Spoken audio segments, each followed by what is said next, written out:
예언자와 그의 메시지. 네, 안녕하세요. 사조 윤여재입니다. 저희는 1장에서 6장까지인데 윤여재, 최문수, 정현진, 김경애, 양규영 목사님과 함께 저희가 지금 5분이군요. 5분이 6장을 정리해서 지금 여러분들에게 발표하려고 합니다. 오늘 책은 예언자와 그의 메시지인데 The Prophet and His Message, 예언자와 그의 메시지란 책인데요. 교회는 구약 예언을 어떻게 읽어야 하는가라는 제목을 가지고 우리가 생각해 보도록 하겠습니다. 마이클 제이 윌리엄스 지음, 유호준, 방정렬 옮김 이 책입니다. 제1장에는 예언자가 아닌 자는 누구인가 생각을 해보면서 금지된 행동들, 부적절한 시간들, 적대자들인가 지지자들인가 또 결론을 냈고요. 그래서 첫 번째 우리가 금지된 행동들의 이야기는 신명기 13장 1절에서 5절까지, 모세는 신명기 13장에서 이스라엘 백성들이 언약의 요구사항을 지키지 못하도록 유혹하는 해로운 영향들에 대해서 경고하고 있습니다. 다른 신들을 쫓아 섬기라는 메시지를 백성들에게 선포하는 일은 참 예언자들에게는 금지된 일이었습니다. 참 예언자는 백성들에게 새로운 신학적인 길이 아닌 율법이 요구하는 길로 돌아가라고 외칩니다. 또 신명기 118장의 9절에서 13절까지 보면 신명기 16장에서 18장에는 모세는 이스라엘 공동체에서 특별한 직분을 맡고 있는 자들의 의무와 책임을 자세히 설명하고 있습니다. 재판관들에 대한 명령이나 임명, 임무 수행, 송사를 포함하는 명령을 재판관들에게 상세히 설명하고 있죠. 재판관 직분의 자격 조건들과 제한들도 설명하고 있습니다. 금지된 풍속은 유아 희생 제사인데요. 신에 대한 헌신의 증표로서 복을 달라고 신을 설득하고 자신의 아이를 끔찍하게 희생시키는 일들이었습니다. 신명기 18장 9절에서부터 13절에는 유아 희생을 드리는 자의 열정은 하나님의 말씀이 가르치고 있는 열정이 전혀 아니라는 것이죠. 하나님을 자극하여서 우리 뜻을 수행하도록 할 수 있다는 그 욕망은 21세기 지금도 여전히 건재하고 있습니다. 점술 혹은 추술, 징조 해석, 마법, 주문 걸기, 심령주의였습니다.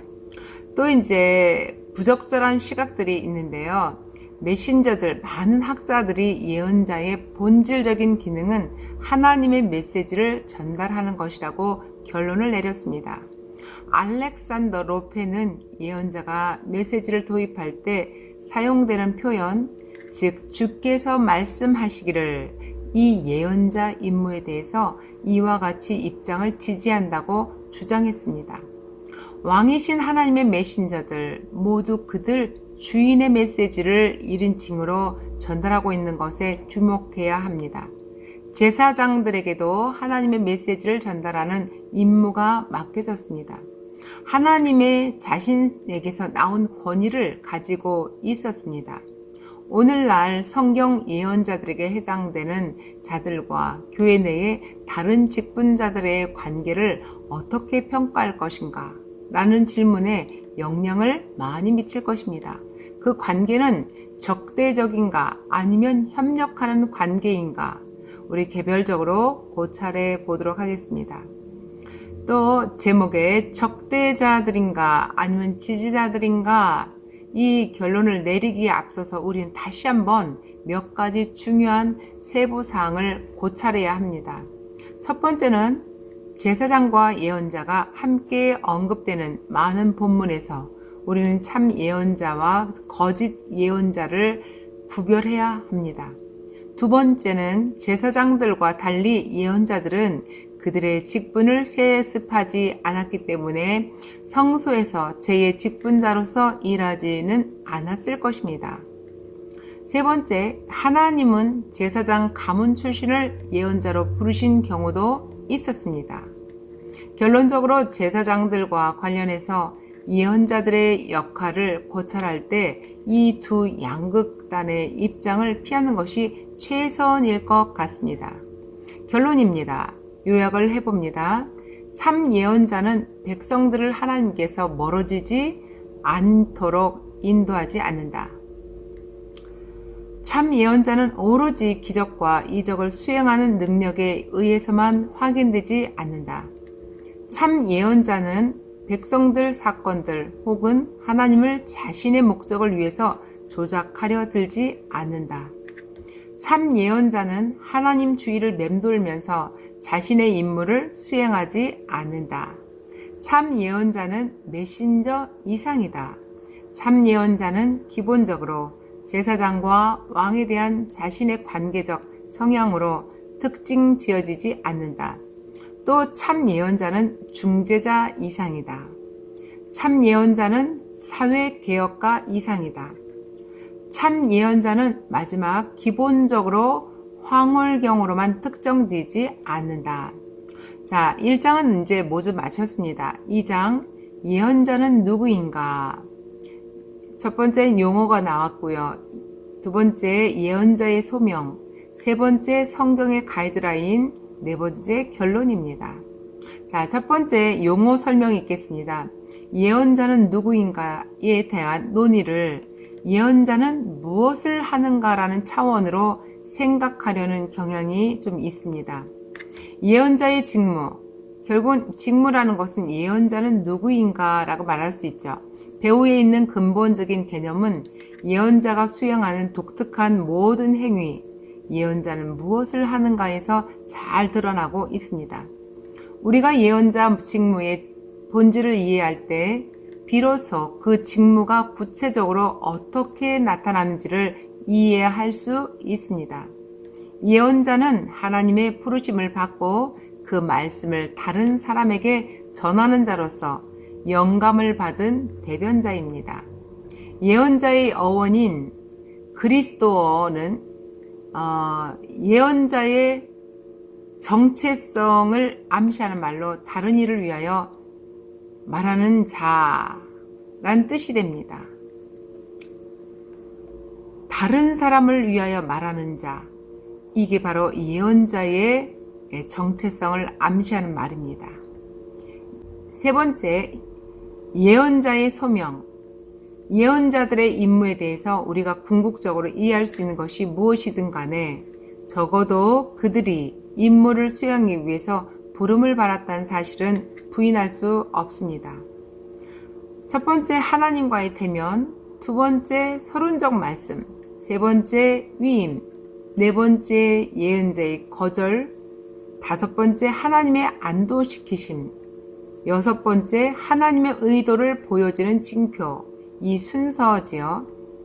예언자는 하나님의 말씀을 외치거나 선포하라는 자라는 것을 기억하시기 바랍니다.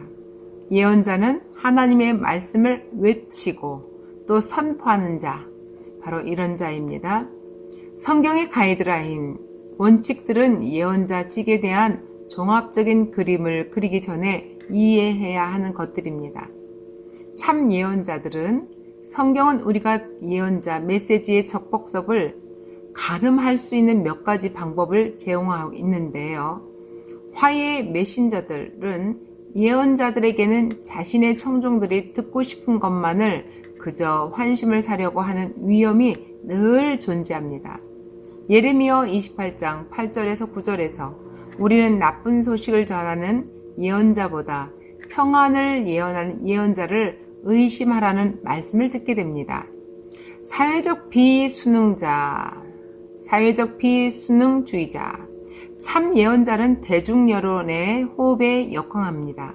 그것은 다수의 사람들이 언약의 요구들을 신실하게 순종한 것으로 매우 드물기 때문입니다. 사람들은 종종 참 예언자들에게 분을 내기도 하죠. 그들을 조롱하고 멸시도 하였습니다. 전통주의자들이 있죠. 예배의 형식 때문에 많은 회종들 사이에서 멀어지고 있습니다. 옛날 찬송가들과 틀이 잡혀 있는 예배 의식을 선호한 자들은 전통주의자들, 반대로 현대적인 찬양과 자유스러운 예배 순서를 선호하는 자들은 자신들을 보다 진보적인 자들이라고 생각하고 있습니다. 사건으로 위증되는 자들, 참 예언자와 거짓 예언자들을 구분하는데 도움이 되는 한 가지 분명한 요소는 참 예언자들의 말이 선취됨으로써 확정된다는 것입니다.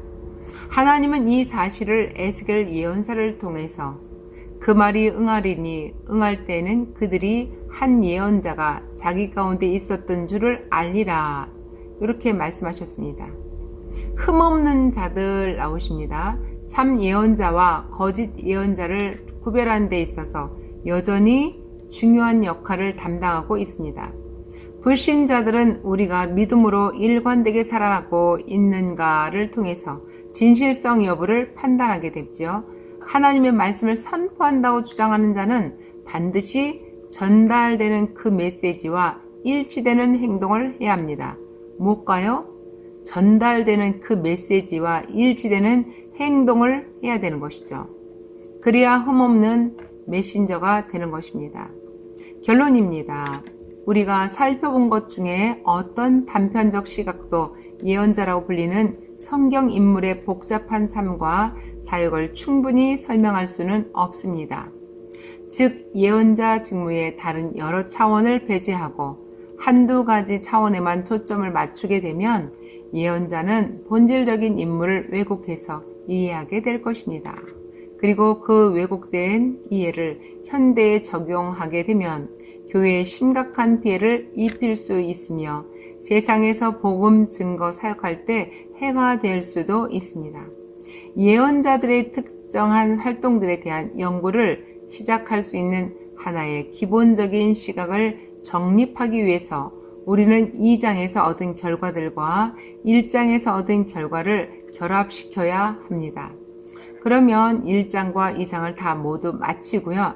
3장 예언자는 무엇을 하는가? 예언자는 하나님을 대표합니다.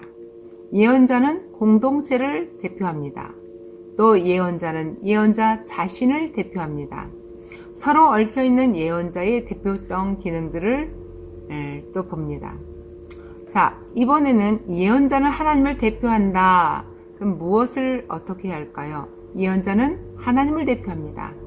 예언자가 단순히 말로만 하나님을 대표하는 것이 아니라 그의 존재 전체를 위해서 하나님을 대표하기 때문에 일반적으로 알고 있는 것보다 훨씬 더 복잡합니다. 언어를 통해서 예언자 임무 가운데 한 가지 중요한 부분은 말을 가지고 하나님을 대표한다는 것입니다. 또 행동을 통해서 예언자들의 행동적 표현 목록에 우리는 호세아 예언자의 치근한 삶도 포함되어야 합니다. 정서를 통해서는 다소 부식 표현 같지만 그럼에도 불구하고 예언적 대표성이 있는 이 측면을 묘사하기에는 매우 적절합니다. 또 완전하게 예언자들의 삶에서 이런 다양한 차원, 첫 번째 언어적, 두 번째 행동적, 세 번째 정서적 차원들이 예언자들의 삶과 나눠질 수 없었던 것처럼 우리 삶에서도 나눠질 수는 없습니다. 예언자는 공동체를 대표합니다. 하나님을 대표함에 있어서 예언자가 자신의 인격의 모든 측면들, 말씀, 행동, 정서를 통해서 이 책임을 수행하고 있다는 것은 그렇게 놀라운 일이 아닙니다. 언어를 통해서 예언자는 자신의 메시지를 받는 백성들에게 하나님을 향해서 자신의 공동체를 대표합니다. 행동을 통해서는 예언자는 미래에 그의 공동체가 직면하게 될 상황들을 시각적으로 알려주기 위해서 상징적 행동들을 이용할 수 있습니다. 정서를 통해서 하나님의 백성들의 공동체가 하나님의 언어적, 행위적 계시를 위해서 예언자 개인의 정서도 그가 대표하고 있는 공동체에 대해서 무엇인가, 호의적이든지 그렇지 않든지를 계시하고 있다는 것이죠. 완전하게 우리는 예언자가 하나님과 자신의 공동체를 대표할 뿐만 아니라 계속해서 자기 자신을 대표한다는 사실을 소홀히 하면 안 되겠습니다. 또 예언자는 예언자 자신을 대표합니다. 언어를 통해서는 이사야가 하늘 보좌에 앉아서 천사들에게 찬양받으시는 전능의 하나님에 대해서 환상을 볼 때 그것은 이사야만이 경험하는 계시입니다. 모든 예언자들의 신적 소명과 위임뿐만 아니라 야훼의 예언자로서 이사야의 신적 소명과 위임은 무엇보다도 한 개인이 예언자에게 주어집니다. 행동을 통해서 일상사회에 신경 쓰고 있는 예언자들의 모습을 대략적으로 들어야 볼 수 있는 본문에서 우리는 우리 개인만큼이나 독특하며 자신들의 삶의 여러 가지 일들을 돌보는 예언자들을 만나게 됩니다. 정서를 통해서 우리는 항상 본문이 보여주는 예언자들의 정서가 무엇을 대표하고 있는지 고찰하는 데에 주의해야 합니다. 그러나 성경에 기록된 말씀에서 우린 예언자들에게 독특하거나 혹은 적어도 예언자 얘기만 초점을 맞추고 있는 정서가 있음을 알 수 있습니다. 서로 얽혀있는 예언자의 대표성 기능들. 우리는 예언자들의 대표성 기능들 가운데서 언어적, 행위적, 정서적 측면들이 실질적인 경험에서 서로 따로 분리되는 것이 거의 불가능합니다. 예언자는 하나님과 자신의 공동체 그리고 자기 자신을 대표하는 것이며 그 대표성 임무를 언어와 행동과 정서를 통해서 수행하는 것을 멈추지 않습니다. 이 모든 세 가지 차원은 어느 정도 항상 함께 존재합니다. 예언자는 언어나 행동이나 정서를 통해서 하나님을 대표하지요. 또한 동일하게 언어, 행동, 정서를 통해서 공동체를 대표하고 자기 자신을 대표합니다. 예언자는 하나님을 대표하고 공동체를 대표하고 자기 자신을 대표합니다. 예언적 관점에서 그 목적은 오늘날 교회 입장에서 진정한 예언자적 선포의 가능성과 역량 등에 대해서 우리를 준비시키는 것입니다. 자, 벌써 이제 3장까지 끝났습니다. 4장으로 들어갑니다. 이스라엘의 예언적 역할. 이스라엘은 하나님을 대표합니다. 이스라엘은 열방 공동체를 대표합니다. 모형론 대 풍류론. 이스라엘의 역사의 예들. 이스라엘은 하나님을 대표합니다. 성경을 통해서 이를 뒷받침해주는 증거들이 많습니다.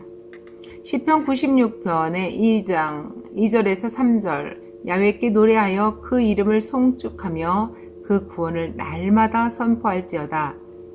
또 그 영광을 열방 중에 그 기이한 행적을 만민 중에 선포할지어다. 이는 언어를 통해서 선포되는 것을 볼 수 있습니다. 모세가 바로에게 또 다윗이 블레셋 장수 골리앗에게 솔로몬이 두로 왕 히람에게 언어를 통해서 선포합니다. 모세의 홍해 건너는 사건, 아모리 사람의 두 왕 시온과 옥에게 행한 일, 바벨론 포로에게서 구원할 때의 그 경험은 하나님의 방식으로 열방의 진리를 전달하신 것입니다. 이스라엘은 열방 공동체를 대표한다.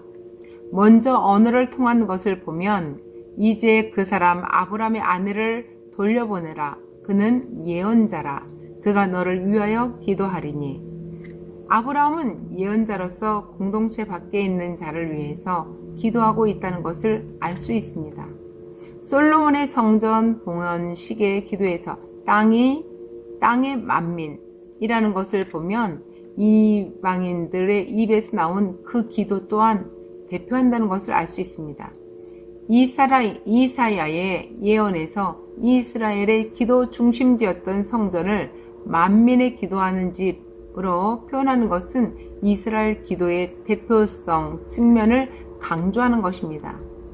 경험의 측면을 보면 사도 바울이 로마 교인들을 지칭하는 우리라는 말 속에서 나타납니다. 즉 성경에 기록된 것을 통해서 열방에 지속적으로 예언자적인 증인 역할을 수행한다는 것입니다. 모형론 대 풍요론. 모형론은 구약의 모형들이 그리스도 안에 있는 구속의 완성입니다. 반면 풍요적 해석 방법은 노골적으로 말해서 자의적이라고 말할 수 있습니다. 페드릭 페오베로는 모형론적 해석과 풍요적 해석의 차이를 이렇게 말합니다. 모형론적 성경 해석과 풍요적 해석 방법은 원 내러티브에 진술된 사실이나 정황의 실체를 반드시 요구한다는 점에서 다릅니다. 즉, 모형론적 해석과 풍요적 해석은 동일한 의미의 다른 혹은 보다 심도 있는 적용을 한다라고 말합니다. 이스라엘의 역사의 예들. 창세기 12장은 아브라함의 소명이자 부르심입니다. 즉 이스라엘은 그리스도가 세상 가운데서 선택하고 자신의 영원한 왕권을 위해서 구속하기로 했던 선택된 씨앗, 즉 영적이고 왕같은 제사장의 모형입니다.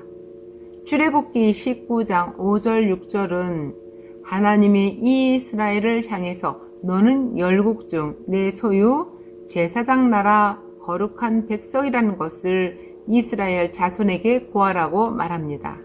또한 출애굽뿐만 아니라 광야 40년의 만나 제공, 그들의 약속의 땅을 통한 구원은 이스라엘 역사로 구속사를 대변합니다. 이는 하나님과 특별한 관계가 다른 열방과 구별된 모습이자 역사입니다.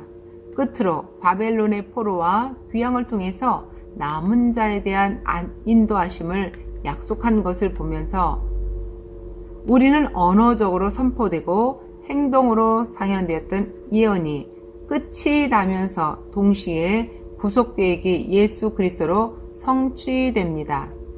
네, 사정까지 마쳤습니다. 여러분 어떠신가요? 정리가 되시지 않으세요? 5장입니다. 완전한 예언자 예수 그리스도. 예수는 하나님을 완벽하게 대표합니다. 예수는 자신의 공동체를 완벽하게 대표합니다. 결론입니다. 예수는 하나님을 완벽하게 대표합니다. 예수가 구속 계시의 핵심이기 때문에 성경 예언자에 대한 우리의 이해는 예수 그리스도의 삶과 사역 속에서 궁극적인 방법으로 표현되어야 합니다. 예수 관련하여서 우리가 고찰 할 예언자의 첫 번째 대표성 임무는 언어를 통해서 하나님을 대표하는 것입니다. 예언자 직무의 완전하고 완벽한 수행이 예수의 행동을 살펴볼 때 분명해집니다. 구약 예언자들처럼 예수는 그의 육신을 통해서 하나님의 정선을 표현합니다. 이 모든 측면들은 하나님의 완벽한 대표자 예수, 하나님의 메시지를 전달하기 위해서 역학적으로 온전하게 함께 작용합니다. 언어, 말이죠. 행동, 우리의 행위들이죠. 정서, 감정들입니다. 이 세 가지 차원들이 모두 온전하게 활용되어서 하나님의 뜻을 전달하고 온전하게 이해할 수 있는 방식으로 신의 인격을 표현하고 있습니다. 예수는 자신의 공동체를 완벽하게 대표합니다. 예언자의 대표성 임무를 완벽하게, 하나님은 인성과 자신이 대표할 사람들의 경험을 공유하기 위해서 인간이 되어야 했을 것입니다. 하나님은 예수 그리스도 안에서 육신이 되고 우리 가운데 거하셨습니다. 우리의 인성을 공유하고 있는 예수는 말로 우리를 대표합니다. 요한복음 17장에 기록되어 있는 예수의 대제사장적 기도일 것입니다. 6절에서 19절까지 예수는 언어로 이루어진 중보 기도를 통해서 제자들을 대표합니다. 행동 영역에서도 예수의 대표성 기능은 구약 예언자들을 능가합니다. 우리는 심지어 예수 안에 있는 신체적, 심리적 상태들이 그가 대표하고 있는 공동체의 신체적, 심리적 상태들과 서로 상응하고 있다는 것을 주목할 수 있습니다. 결론입니다. 오늘날 교회는 하나님의 예언적 소명을 어떻게 실질적으로 수행해야 하는가?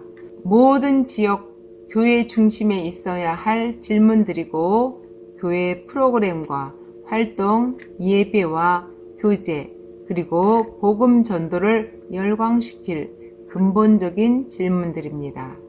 네, 5장도 마쳤지요. 빠르지요? 쉽지요? 정리 잘 됐죠? 네, 6장. 교회의 예언적 역할입니다. 교회는 하나님을 대표해야 합니다. 그리고 교회는 인류를 대표해야 됩니다. 교회는 대표성 기능들을 하나로 통합돼야 됩니다. 교회 지도자들의 특별한 책임. 마지막 결론입니다. 교회는 하나님을 대표해야 합니다. 예언적 소명에는 두 가지 중요한 요소들, 즉 공식적인 위임, 보통은 가다 혹은 보내다 라는 단어로 표시됩니다. 신적 재확인증, 보통 내가 너와 함께 할 것이다 라는 표현으로 확인됩니다를 오늘 기억하시기 바랍니다. 예수가 마태복음 28장 18절에서 20절까지 제자들에게 주었던 지상 명령에서 이 두 가지 요소가 정확하게 발견되고 있는 것은 우연이 아닙니다. 예수께서 나와 일러 가라사대 하늘과 땅의 모든 권세를 내게 주셨으니 그러므로 너희는 가서 모든 족속으로 제자를 삼아 아버지와 아들과 성령의 이름으로 세례를 주고 내가 너희에게 분부한 모든 것을 가르쳐 지키게 하라. 볼지어다 내가 세상 끝날까지 너희와 항상 함께 있으리라 하시니라. 교회는 인류를 대표해야 합니다. 우리는 무엇보다 먼저 인류가 무엇을 의미하는지 명료하게 설명해야 합니다. 교회는 누구를 대표하는 것인가? 우리가 이스라엘 민족 국가는 구약에 하나님이 그리스도의 구속사역을 통해서 자기에게로 불러 모을 새 언약 공동체를 지향했습니다. 이 미래 공동체는 단지 새 하늘과 새 땅에 속한 심판 이후에 순결해진 사람들입니다.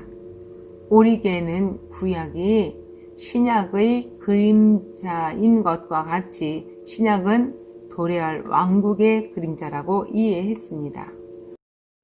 언어를 통해 중보기도입니다. 우리는 기도에 충실한 것과 끊임없이 기도하라는 말씀을 듣습니다. 이 회복된 인류에서 맡은 사랑을 배우고 사랑으로 잘못을 바로잡습니다. 상호 권고나 격려나 또 바르게 함과 책망을 발견하게 합니다. 무릇 더러운 말은 너희 입 밖에도 내지 말고 오직 덕을 세우는데 소용되는 대로 선한 말을 하여 듣는 자들에게 은혜를 끼치게 하라. 행동을 통해서 하나님이 인류에게 바랐던 것에 대한 이 언어적 표현은 우리의 행동에까지 영향을 미치게 되죠. 정서를 통해서 지역 교회들에 의한 다른 봉사자들은 교회가 본이 되어야 할 올바른 새 인류의 정서들을 보여주는 것입니다. 교회의 대표성 기능들은 하나로 통합됩니다. 교회는 하나님을 대표해야 할 책임이 있을 뿐만 아니라 그리스도를 통해서 그들에게 주어진 새 인류의 모습을 불신자들에게 보여주어야 할 책임이 있습니다. 그러나 교회가 자신의 예언자적 임무를 더욱더 잘 수행해 나갈 때 이 대표성 책임들을 따로 구분하는 것이 점점 더 어려워집니다. 인간은 하나님의 형상을 지니고 창조되었기 때문에 참된 인류가 무엇인지를 보여준 것은 곧 하나님을 대표하는 것입니다.